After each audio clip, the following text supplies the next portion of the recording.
Hello scholars, welcome back to the Kemet Maasai Academy. We are continuing our motivational videos for students. As usual, I'm reading from the Student's Master Plan, Hardcore Rules for a Lifetime of Success.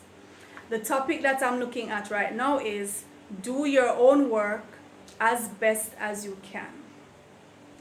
There's nothing wrong or degrading in needing help or seeking help. The classroom should be a place of camaraderie and teamwork. There should be some activities that require group effort, providing opportunity for all students to participate and realize that the strength of a chain is its weakest link. Everyone must play his part, and each part is crucial. This builds morale in students and gives them a sense of importance. They learn to rely on each other because if one or two students slack off, they might all end up with a failing grade. So group work should be encouraged ever so often. But outside of that scenario, it is equally important for each student to develop the ability to work on his own. Only after you have tried it on your own will you really know if you've got it. Then you can retrace your steps and try to figure out where you went wrong. The teacher is facilitator. He or she explains, demonstrates, guides, and corrects. But only when you step off on your own will you realize if you can really walk, or if you will fall splat on your derriere. Independent thought, independent work, independent trial and error should be key words added to a student's mantra. Be eager to volunteer to go up to the board and work out math problems. Take the initiative to ask probing questions that will stimulate further discussion. It will ultimately be of benefit to you and your classmates and your teacher as well. The independent student is admired and appreciated. Now this is very important, right? Because many times once we know that there's someone that we can go to for help, some of us just immediately, automatically go for help. I remember when I just started working, when I just left high school and I started working at a bank. Now I was placed in a department, a small department with a supervisor who was just, I think, about 3 years older than I was, right? So I remember she always said to me and to another young girl who was working with me, she always said, don't ask for help unless you have to. Now this is at a bank, the corporate world, and what she was trying to get across to us is that once you start asking for help, people automatically, it's almost as if they lose regard for your ability. They lose confidence in your ability to do your work. So you also have persons who will use the fact that you ask for help. They will turn around and use it against you, try to put you down because you ask for help. So always try to avoid that. That should be your last resort. Only ask for help if you have tried it on your own and you see that you're just stuck, you can't make head or tail of it, and you've thought about it, you've done what the teacher said. First of all, listen to what the teacher is saying. That's the first thing. You must be paying attention or you're really not going to know what to do, and that's why you're lost. So make sure you're paying attention. And then when the time comes to do the activity, follow the instructions. Try it for yourself and not just once.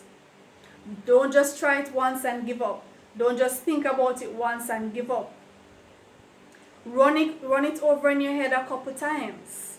Try it this way, try it that way, try it another way.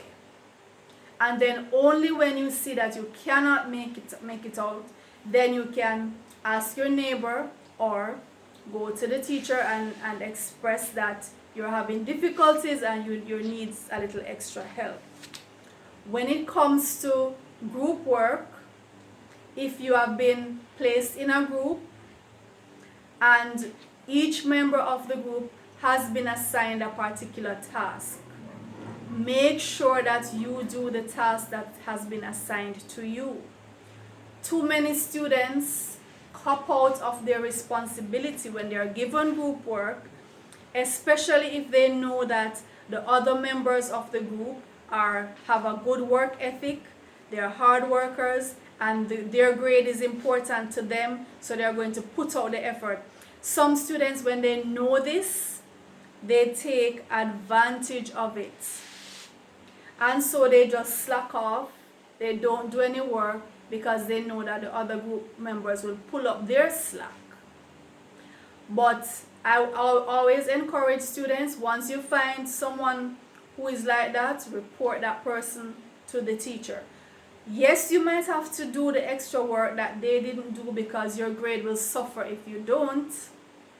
But see to it also that you let the teacher know that this particular student is not pulling her weight, is not pulling his weight.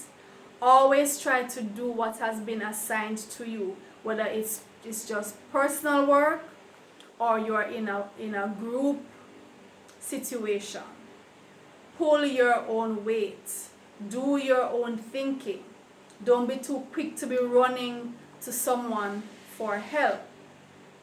When the teacher sees that you can take initiative, you can work on your own, you can do independent thinking, then the teacher will have confidence in you as a scholar.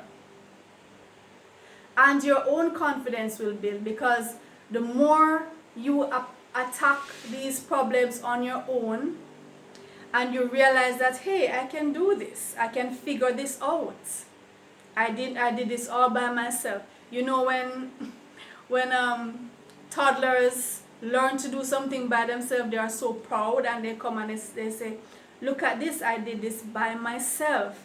That gives you a special kind of pride to know that you faced something on your own, you thought it out on your own, and you found a solution to it. It's a different kind of pride, I'm telling you. So practice that kind of work ethic, right? Practice that kind of work ethic to do as much of your own work as you can. All right, if you have been motivated by this video, I would encourage you to share the video so that other students, other teachers, other parents might benefit from the motivation as well, because as scholars, as teachers, we have to keep motivated and we have to motivate each other, because sometimes you can get downhearted.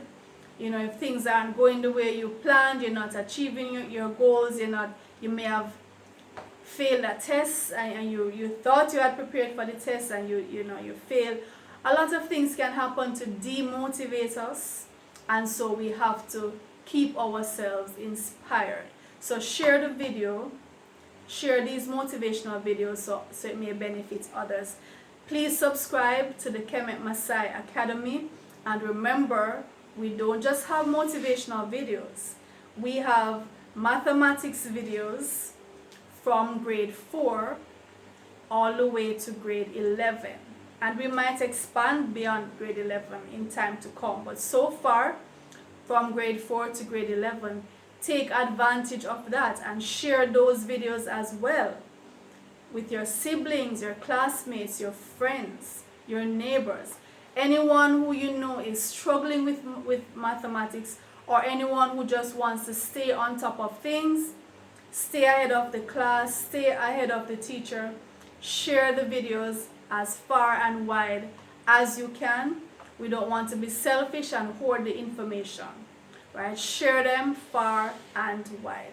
So scholars, I will see you in the next video.